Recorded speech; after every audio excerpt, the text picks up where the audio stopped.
Hello everyone, welcome back to the Polyglot Grind again as always. Today I have the pleasure of having a guest with me, Asher. Hey. Asher spent some time in Korea teaching English, and as you guys all know, I spent some time in South America, and both of us are now back in Canada. So in today's video, we're going to talk about reverse culture shock. Before we get into the video though, I'm going to just shout out my blog again, because as you guys probably know, I've been really absent from YouTube the past couple months, but I have been spending a lot of time blogging. So if you want to stay up to date with my traveling stories, what I'm using to learn different languages, the languages that I'm learning, most of it will be on my blog. I'm working hard to post more stuff. I'm trying to create a new language learning method, and all of that will hopefully be on my blog soon. Anyway, so without any further ado, let's get into the video. So as we were saying, today's video is going to be about reverse culture shock. So we're both going to talk about our experiences with reverse culture shock, and I'll let Asher start. Yeah, so like Cole had mentioned earlier, I did spend some time living in Korea. I was actually there for 1 year teaching English. It was a lot of fun. I was vlogging my experiences when I was there, and I got to meet a lot of people and create a lot of amazing memories. And obviously being in you can travel to any country in the world. Some countries would be much harder to transition to based because of their culture, because of their language, because of their food, because of their environment, so many different things, right? So in terms of Korea specifically, obviously Korean is the native language there, and I was around Asian people all the time, and I remember when I first got there, I did experience some culture shock. At first, because I was part of a teaching community, we're kind of enclosed around other foreigners that had gone to the country to teach, right? And I didn't really feel the culture shock until it was time for me to go to school, and like I realized like, oh, now it's getting real, like this is what you're going to be doing, you know? Yeah. And so then I was just like, oh my god, like now then my heart started beating a little faster and stuff, and then I really felt like the culture shock hit me. But the rest of the year went well, and I, came back just a few months ago. And speaking of reverse culture shock, it was weird seeing like so many mixed race or different races of people, is what I was trying to say. I was like, oh, there's a white person, a black person, Asian person, like brown, whatever, and like it was so long. It took like I had seen that, and just the way people were, like when I came home, we're much bigger here and there. In Korea, they're much skinny, much slimmer.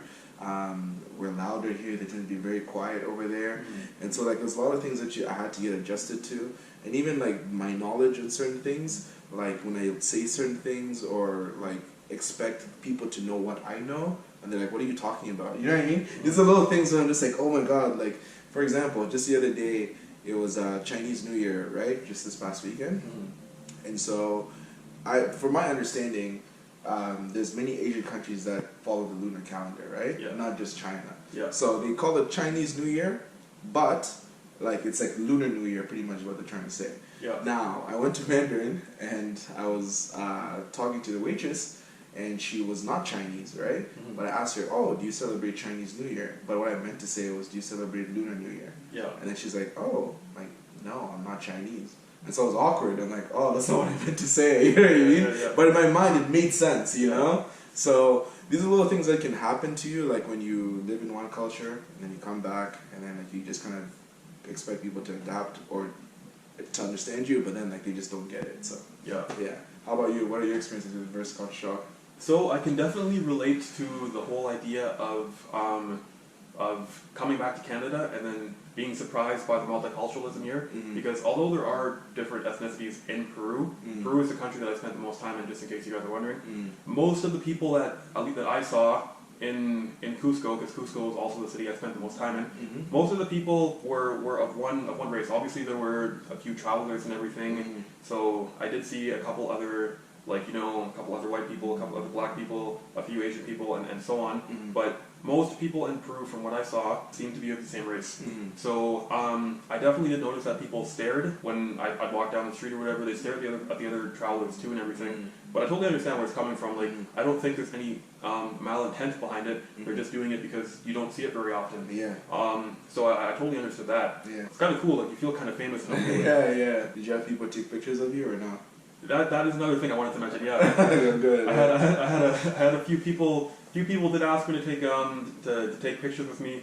Kind of felt like, I don't know. Kind of felt like a famous famous actor down there. Yeah, yeah. Everyone's staring and everyone's like, a few people stop you on the street and like want to like touch my hair and everything and take pictures and everything. Yeah. So that was definitely interesting. Yeah. Definitely something that does not happen here in Canada. Well, no, it doesn't happen in Canada. One thing that I noticed is readjusting to English again was kind of weird because although I did speak English in Peru with the other travelers, I found that the average person on the street did not really understand English very well. And I know everyone will try and tell you everyone in the world speaks English, but from my experience that was not true.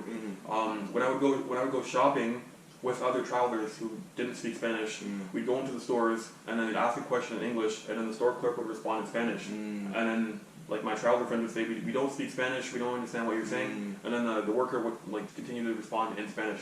So that kind of took me off guard. It was cool for me because whenever I go to any other country, it's always my goal to try and learn as much of the language and as much of the culture as I can. So it was great for me. I got to practice tons of Spanish. Yeah. But it definitely was hard for other people. And then it was hard for me to come back to Canada and then readjust to just speaking English all the time because I got so used to getting lost and asking for directions in Spanish or going into a grocery store and asking for like where the soap is in Spanish. And then it was just weird to do that all in English again. Do you have any other... Yeah, I mean, like what you said in terms of like, you know, many countries that you go to, you expect them to speak English. It's not always true.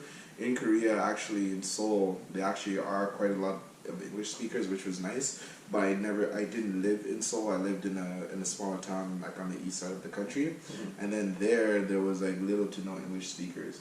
You know, everywhere I would go, I would have to use very, very simple keywords, not keywords, very simple words in English. Yeah. Because like everybody knows like that one word or two word or whatever in English, they're like, okay, if you use a sentence, no hope, right? So, and also luckily today, we have technology to help us, right? We have all these apps. We have Google Translate, we have PapaGo, we have this and that and whatever.